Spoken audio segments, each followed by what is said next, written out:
On the 1st of February, 1887, the Signal Service Station at Fort Assiniboine in north-central Montana submitted a minimum temperature of minus 55.4 degrees Fahrenheit. In the same cold pattern, Helena's readings that month ranged from about minus 61 degrees Fahrenheit to minus 40.5 degrees Fahrenheit, a swing of more than 100 degrees in 30 days. Inside hundreds of small log cabins across the northern Rockies, those numbers appeared as frost blooms along interior walls and ice halos in water buckets left 3 feet from the fire. A standard one-room cabin might be 16 by 20 feet with 8-foot walls, 4 faces of irregular round logs, and between them deep horizontal troughs 3 to 5 inches wide and several inches deep. Those voids had to be stuffed with billets, stones, and a thick daubing of clay, sand, fiber, and sometimes lime. In some builds, the chinking and daubing consumed close to 1/3 of the wall budget in material and labor, yet still cracked every spring. This episode examines a quieter change that shows up in both period construction logic and modern preservation practice. The move from filling deep, random gaps to controlling a shallow, uniform gap with simple hardwood spacers. The geometry changed. The chinking volume dropped by roughly 1/3.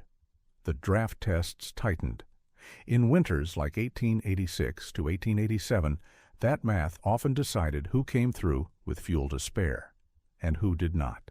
Morning sun angles through the upper Missouri Valley on the 10th of January, 1883, catching dust motes in the deep horizontal joints of a new 16 by 20-foot log cabin on a bench above Helena.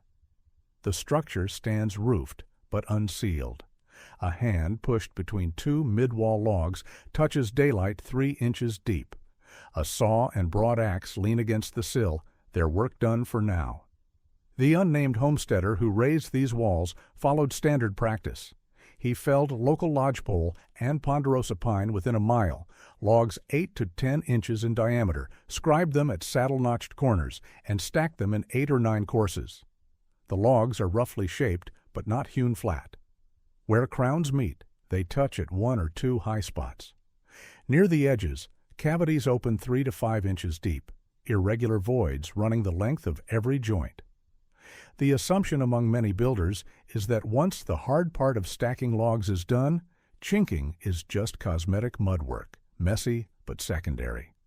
Ledger entries and later restoration reports show the opposite. That narrow band between the logs becomes one of the most expensive and least durable parts of the shell.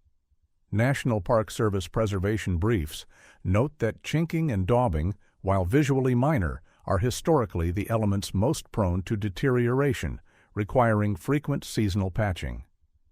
The joint geometry dictates the system. Deep irregular cavities demand a II multi-part approach.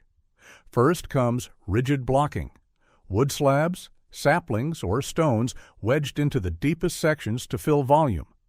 Over that goes soft packing, oakum, moss, or grass. Finally, an outer daubing of clay mixed with sand, straw, or animal hair, and sometimes lime, seals the assembly. Modern measurements and reconstructions confirm that typical joint cavities run 3 to 5 inches at mid-span, narrower only where logs happen to bear closely. The cause and effect chain is simple but relentless. Deep, irregular joints require thick daubing sections. Thick daubing shrinks more than thin layers as it dries. High shrinkage opens cracks at the edges where daubing meets wood. Cracks invite leakage and freeze-thaw cycles, which accelerate further cracking. The homesteader will spend the next decade patching the same joints season after season. Volume calculations make the problem concrete. A 16 by 20-foot cabin with 8-foot walls and an average joint depth of 3 inches contains roughly 70 to 80 cubic feet of joint void, enough to fill a wagon box. Translate that into bushels of clay mix, wagon loads of sand from the creek bar, and sacks of lime freighted up from the valley depot. The wall logs might last a century. The chinking rarely survives a single decade untouched. On this plan, The narrow band of mud between the logs consumes a full wagon of material and several crew days. The frontier problem is not the recipe. It is the depth of the gap. A Signal Service observer in the Helena office dips a steel nib pen in ink and notes a week of lows below zero in the bound register. The date is the 5th of February, 1883. Outside, chimney smoke blows flat in a north wind. In nearby cabins, frost feathers creep along interior log seams, even with stoves burning. The assumption among many newcomers to Montana Territory is that winters are cold but survivable in a basic log shell, no different from winters in Michigan or Minnesota. The recorded reality tells a different story. Systematic temperature logs from the Signal Service and Army post surgeons document repeated sub-zero spells and sharp cold waves, with extremes touching minus 30 degrees Fahrenheit at Helena and even lower at some remote posts. The Federal Signal Service began regular observations in Helena in 1880. The station was part of a growing network of weather observers charged with recording daily maximum and minimum temperatures, wind direction, and general conditions. Later, Weather Bureau compilations and modern climate analyses show that Montana's recorded extremes in the 1880s rival many later 20th century cold snaps. Nights below 0 degrees Fahrenheit occur frequently. Sustained cold spells lasting a week or more are common. As data accumulates through the early 1880s, it becomes clear that average winters in the northern Rockies include multiple spells that challenge any weak seal in a log. A shallow joint reverses the sequence. Thin, better bonded daubing experiences fewer failures, which reduces maintenance and extends service life. On paper, trimming an 1.5 inches off joint depth removes a third of the mud. In the cabin, it removes a third of the failure. A railroad carpenter slides an iron gauge between stringers on a timber trestle spanning a creek drainage in central Montana. The scene is a construction camp along the northern Pacific Line, summer of 1879. The gauge clicks into place, setting a uniform gap. Nearby, another carpenter uses a story stick to mark identical joist spacing for a small depot floor. Every dimension is replicated with the same tool. In structural carpentry and bridge work, controlling dimensions with gauges, shims, and story sticks is routine. These tools allow crews to set repeat measurements quickly and accurately, ensuring that loads distribute evenly and that material estimates hold true. Contemporary carpentry manuals from the mid to late 19th century emphasize the use of gauges and templates for joinery and framing, especially where structural integrity depends on uniform spacing. A few miles from the trestle site, local settlers are building cabins on their own time along the new rail corridor. In many of those cabins, joint depth between log courses is left to chance and fixed later with whatever mud can be scraped together. The contrast is stark. On the trestle, a man with a gauge can predict his bolt count to the pound. On the cabin wall down the draw, no one can say how much mud they will need until the joint is already exposed. The idea of a reusable spacer block is thus already embedded in other trades practiced on the same frontier. Railroad carpentry, millwork, and even bridge framing all depend on dimension control to achieve predictable performance. The conceptual leap is simply to apply that same gauge logic to the horizontal joints in log walls, to treat the space between logs as a dimension to be set, not a void to be filled after the fact. On the trestle, a man with a gauge can predict his bolt count to the pound. On the cabin wall down the draw, no one can say how much mud they will burn until the joint is already dug. Erosion has stripped away the outer daubing on an old cabin wall somewhere in the northern United States or southern Canada. The exposure reveals what was hidden for decades: tight wooden blocks and flat stones lying neatly in the joint, filling most of the gap. Only a thin skin of mortar once covered them. The popular myth holds that pioneers casually stuffed gaps with whatever was at hand: sticks, rags, corn cobs.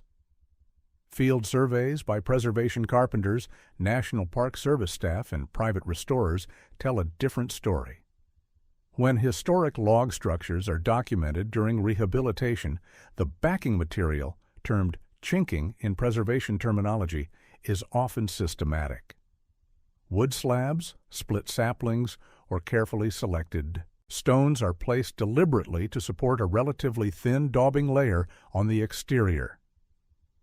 Preservation guidance clarifies the distinction. Chinking refers to rigid blocking, wood or stone installed to fill the bulk of the joint. Daubing is the softer outer mix of clay, sand, fiber, and lime that seals the assembly and provides weather protection. Modern conservation briefs recommend that historic chinking be left intact where possible and replaced in kind, indicating it was seen as a designed structural element, not random debris. In some documented cases, wood backing appears uniform in thickness across multiple joints, implying a deliberate attempt to define and control joint depth. Builders who moved from stuffing gaps haphazardly to laying consistent wood or stone backing effectively began to manage joint thickness as a variable. From there, the step to milled or selected blocks of known thickness, the functional spacer, is a small one. As builders gain experience, the logic evolves. Early in a settlement, anything goes into the gap. As structures age and repairs accumulate, builders notice which joints hold and which fail. The joints that last are those where the gap is mostly wood and stone, with only a thin skin of mud. The daubing seals the joint. It no longer has to fill it. In the walls that lasted, the gap was mostly wood and stone, and only a skin of mud. The daubing sealed the joint. It no longer had to fill it. Two short walls stand side by side in a craft school reconstruction yard built to test 1880s methods. Same logs, same notches, same species. The only variable is what lies between the courses. Wall A follows conventional practice. Logs are set by eye, notched, and stacked.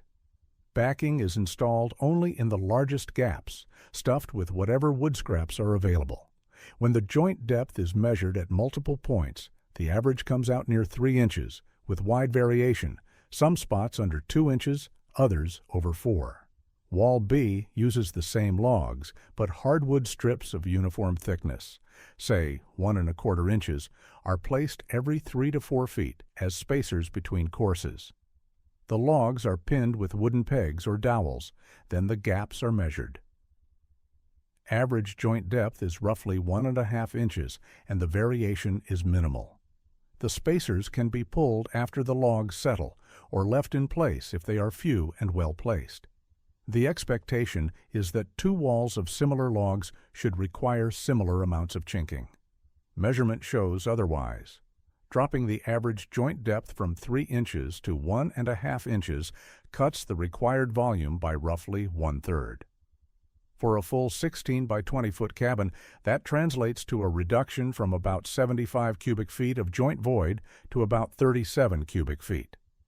Translate cubic feet into practical units. 1 cubic foot is roughly 3/4 of a bushel. 38 cubic feet saved equals roughly 28 bushels of mix that, simply fewer flames to lean. A general store ledger in a mining camp valley lists lime and sand purchases by season. The storekeeper records each transaction: barrels of lime freighted upriver, wagon loads of sand from the bar, sacks of salt for various uses. Over a span of years in the 1880s and 1890s, a pattern emerges. In one valley, the per-cabin average for chinking materials drops even as the number of buildings rises. Local belief holds that material consumption should rise linearly with cabin count. The ledgers suggest otherwise. Some districts show falling per-cabin use of lime and sand, implying that builders are shifting to more efficient wall systems, either by accident or design. The shift does not happen through formal instruction. Carpenters who work on railroad trestles, agency buildings, and homestead cabins bring gauge logic from one job to the next. They apply the same thinking to log walls, consistent log diameters, uniform bearing strips, and spacer-like backing that controls joint depth. Homesteaders adopt the approach piecemeal. Some continue with traditional deep joint methods. Others mimic the more measured approach after seeing performance differences in a neighbor's cabin or hearing second-hand reports. Preservation and log conservation literature confirms that many long-lived historic walls show well-backed, relatively shallow joints. Later restoration practice by National Park Service crews and private conservators deliberately returns to wood block backing and thin daubing, abandoning mid-20th century experiments with thick Portland cement, fills that cracked and detached. The cause and effect chain is economic and visible. Where spacer logic spreads, whether the blocks are called by that name or simply treated as good backing, freight demand for chinking materials per cabin falls, and maintenance intervals lengthen. Camp bosses notice fewer repair calls. Storekeepers see the shift in barrel counts. The method spread via observation and imitation, not through published manuals or formal teaching. No one in the valley gave the hardwood strips a name, but the ledgers did. The lime orders shrank while the cabin count climbed. Newspaper clippings and official weather summaries from the winter of 1886 to 1887 describe block trains, buried stock, and multi-day blizzards across the northern plains and Rockies. The season enters regional memory as the hard winter, or the long winter, a proving ground for every structure and every choice hidden in cabin walls. Cabins built for ordinary hard winters, those designed for -10 or -20 Fahrenheit nights with the expectation of a January thaw, are suddenly tested by multi-week cold spells and drifts topping the eaves. Every weak joint becomes a conduit for wind-driven snow and freezing air. Fort Assiniboine in north-central Montana submits a minimum temperature of -55.4 degrees Fahrenheit on the 1st of February, 1887. Helena's readings that month swing from about -61 degrees Fahrenheit to -40.5 degrees Fahrenheit, a range of more than 100 degrees in 30 days. Unofficial ranch reports from exposed locations note even lower readings. Livestock mortality is catastrophic on the open range. Fuel becomes scarce as transport halts and woodlots deplete. Inside cabins, the response varies. Deep joint structures with thick, poorly backed daubing experience repeated failures.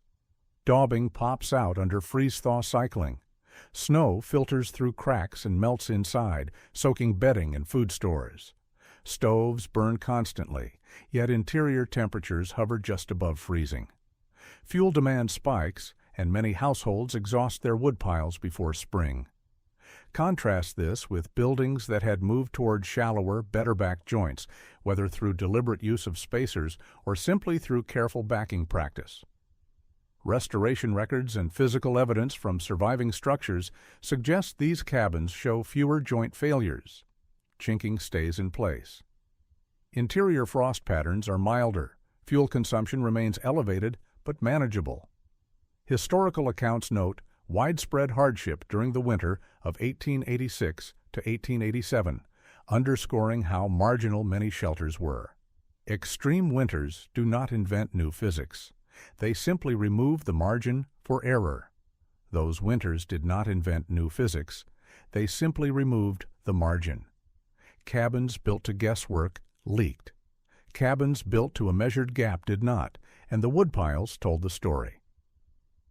Two columns appear side by side on a notebook page, reconstructed from the kinds of records farm families and agency caretakers kept. The left column lists dates and amounts of daubing repairs on one cabin over a 10 to 15-year span. The right column, shorter, tracks a better-designed wall of the same age.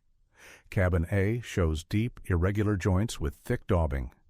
Entries appear annually or semi-annually, typically in spring after the worst freeze-thaw cycles. The notes record barrels of lime, bushels of sand, days of labor spent mixing and patching. Water staining appears around the most chronic leaks. Decay begins at the bottom logs where moisture accumulates. Cabin B shows controlled joints with solid backing and thinner daubing. Repair entries appear every 4 to 5 years, not every season. The notes are shorter, less material, fewer days. The joints that do fail tend to be at corners or roof junctions, locations where geometry is inherently more complex. Preservation reports explain the mechanisms at work. Movement, moisture infiltration, and freeze-thaw cycling degrade deep, poorly backed joints more quickly than shallow, well-supported ones. Thick daubing shrinks more during seasonal drying, creating stress concentrations at the edges. Once a crack forms, water enters and accelerates decay. Cycle feeds itself. The assumption is that all log houses need constant mudding, that annual patching is simply part of cabin life. Long-term observation and restoration records show that some assemblies age far better than others. The difference is rarely in the daubing recipe. It is in the joint geometry established during the original build. Spacer logic at the build stage lowers joint depth, which reduces stress in the daubing, which shrinks the long-term maintenance burden and the risk of structural decay. Over 10 to 15 years, this translates into fewer barrels of replacement mix and dozens of labor days recouped. Those savings can mean the difference between improving the homestead and spending every spare hour patching the same joints. In one column, the tally of patch days reads like an annual chore. In the other, the ink appears only every few years. The difference is 1.5 inches of gap. On a workbench near a stove in a small Montana settlement, a crate of short hardwood blocks sits beside augers and chisels. Each block is roughly 1¼ inches thick, 4 to 6 inches long, ripped from offcuts left over from other work. A penciled note in the margin of a rough cost sheet puts a value on them, cents per block in material and time. To a hurried builder facing an early snow, cutting uniform spacers can seem like wasted effort. But when freight rates, material prices, and fuel costs are tallied over a winter or a decade, the spacers emerge as among the cheapest tools on the job. Estimate the investment. Producing one spacer from scrap hardwood takes perhaps 10 to 15 minutes of sawing and light planing. A 16 by 20 foot cabin with logs on roughly 2-foot centers needs perhaps 20 to 30 spacers in rotation, enough to set one course, then pull and reuse them for the next. Total time investment, a few hours. Material cost, near zero, since the wood is offcuts that would otherwise be burned or discarded. Compare that to the savings. Controlled joint depth cuts chinking and daubing volume by roughly 1/3. For a typical cabin, that is 38 cubic feet of material not needed, about 28 bushels of mix. Translate to components: barrels of lime, wagon loads of sand, sacks of fiber or hair. Each component has a freight cost, especially in remote districts where every hundredweight travels by wagon over steep grades. Add fuel savings. Field tests and comparative observations suggest that tighter walls with fewer leaks can reduce winter fuel consumption by 25 to 35%. For a cabin burning 15 to 18 cords in a harsh winter, that is 4 to 6 cords saved. Period wage and freight data, representative figures from regional economic histories, show that one extra wagon of lime or several cords of wood could equal weeks of cash wages in some territories. On paper, the hardwood gauge block was worth perhaps 10 cents. On the winter ledger, it paid out. Required and its long-term performance. Shallow, consistent joints backed by solid wood or stone use less material at the outset and hold up better over decades of freeze-thaw cycles. Second, thick, unsupported daubing fails faster than thin, well-backed coats. This shows up in preservation literature, in field observations by restorers, and in the maintenance histories of surviving structures. Third, small, reusable spacers, whether explicitly named or simply treated as good backing practice, capture an efficient frontier response to a quantified climate. The spacer is not a patented invention, but a habit of thought. Use the cheapest material on site to control the most expensive inch in the wall. Revisit the key numbers. Controlled joint depth reduces chinking volume by roughly 1/3. Tighter walls cut observable air leaks and lower fuel consumption by an estimated 25 to 35%.